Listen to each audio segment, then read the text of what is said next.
Hey there, folks. My name is Daedrin, and welcome back to the Stanley Parable. Okay, so we've got two different endings that we've done already. So, this third one... We're gone. Yes. What could it mean? I don't know. Stanley decided to go to the meeting room. Nah, actually, yeah. Yes. We are going to go left this time, but then we're going to go downstairs instead of upstairs. When Stanley came to a set of two open doors, he entered the door on his left. Yep, okay. La la la la la la. La la la la la la la la. Yep. Yet there was not a single person here. Don't get fired. Yes, very important.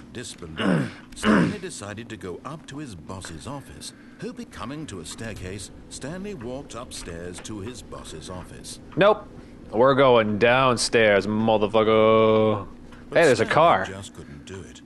He considered the possibility of facing his boss, admitting he had left his post during work hours. He might be fired for that. Yeah, And you in don't such want to a be fired. competitive economy, why had he taken that risk?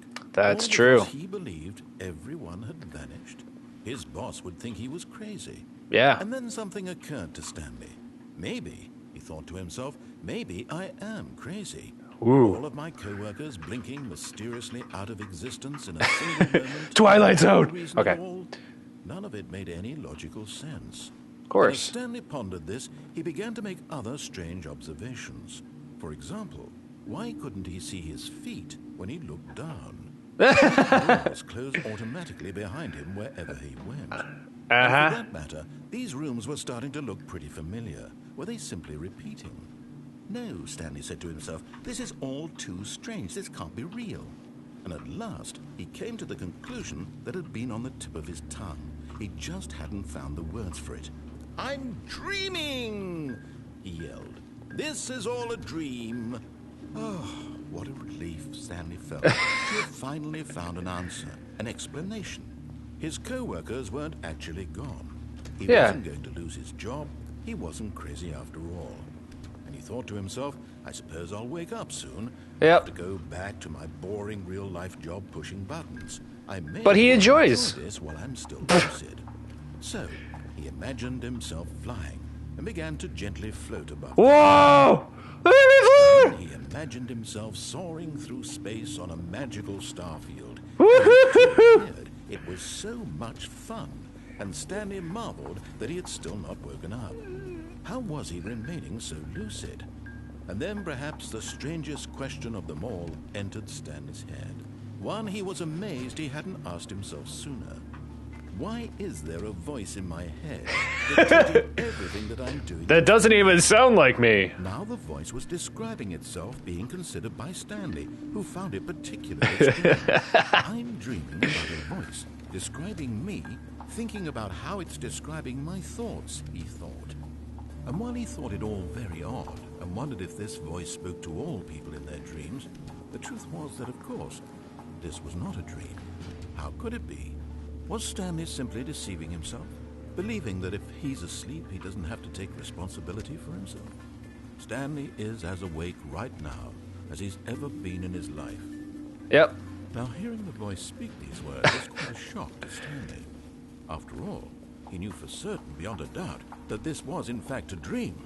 Did the voice not see him float and make the magical stars just a moment ago? How else would the voice explain? Exactly, yeah. This voice was a part of himself too. Surely, if he could just... He would prove it. He would prove that he was in control, that this was a dream. All right, let's prove it. He closed his eyes gently, and he invited himself to wake up. He felt the cool weight of the blanket on his skin, the press of the mattress on his back, the fresh air of a world outside this one. Yeah. Let me wake up, he said to himself. I'm through with this dream. I wish it to be over. I'm waiting for something Let to me go happen back that's to gonna my like job. jump me. Let me continue pushing the buttons. Please. Oh wait, is this it? It's all I want. Is this it? I want my apartment, and my wife, and my job. All I want is my life exactly the way it's always been. My life is normal. I am normal. Everything will be fine. Yes. Tell me how. Okay.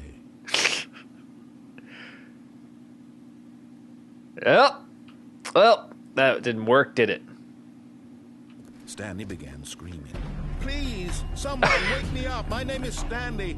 I have a boss. I have an office. I am real. Please, can someone tell me?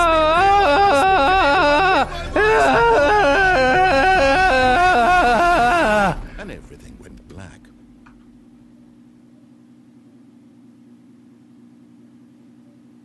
This is the story of a woman named Mariella. What? What? Mariella woke up on a day like any other.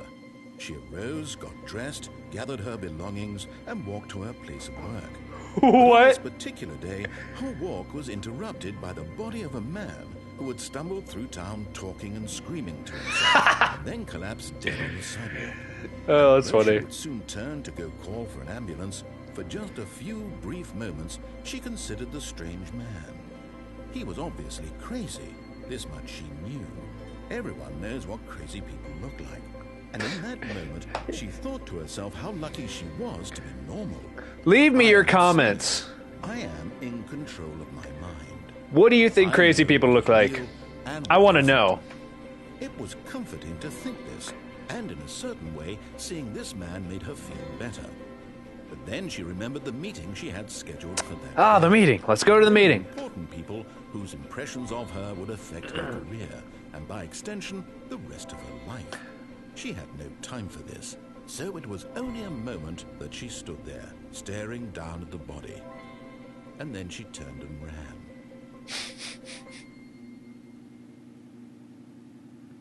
All right. Wow, hey, another ending. Well, that was something. What the?